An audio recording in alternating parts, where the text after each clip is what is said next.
Hi guys, this is Kristna here. Welcome to my another episode where I'm going to speak about what important tips you need to take care of while talking or speaking as a host or in your day-to-day communication. Here we will point out more importantly about hosting actually, because I have a very successful podcast now and I've been hosting since long. I've worked in radio, and then I've given voiceovers in documentaries, or like you can say films, or I've worked in many areas related to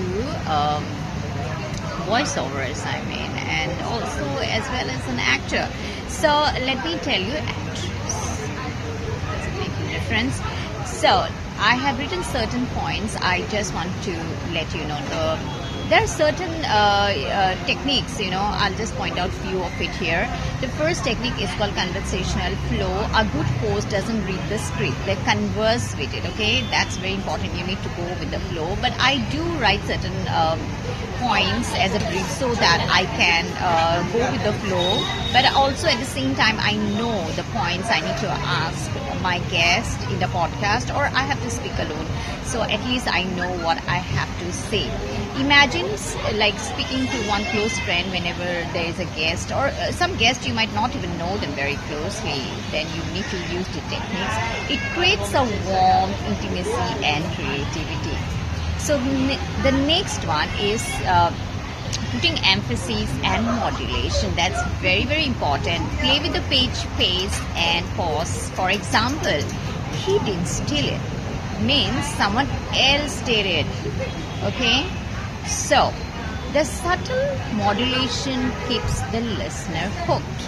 That's very important. Now, practice cold reads. Very important. Cold reads means you don't have to put a modulation as such, but you don't have to be a robotic kind, when you do your reading at the same time. So that's where I would say just do reading. Just read your paragraphs. Use natural breathing to maintain authenticity and ease.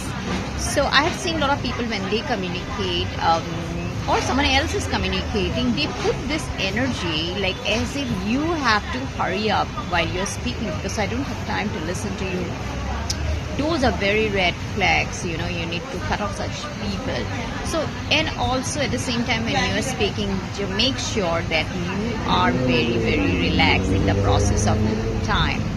So the next one is add personality. It's very important that you add personality to your speech. Whenever you do a hosting and you have to read certain briefing, make sure that it doesn't sound robotic. But adding personality makes it very mesmerizing.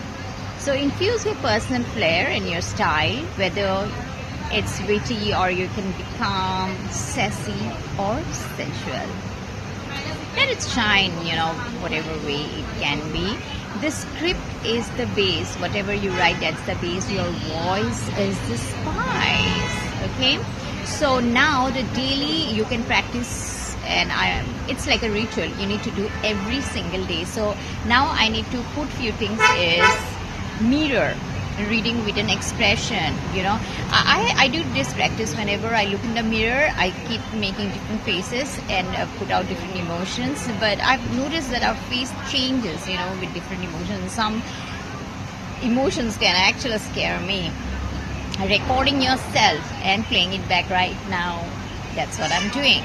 I'm recording, and at the same time I am going to listen to it, and I'll know where I've done the mistakes, and I like to listen to myself too. Reading a random paragraph with various emotions, that's very important. You can add up with cold reading that, and I always say that read loud. When you read loud, when you speak loud, your voice opens up. You know where to take a pause, you know where to breathe.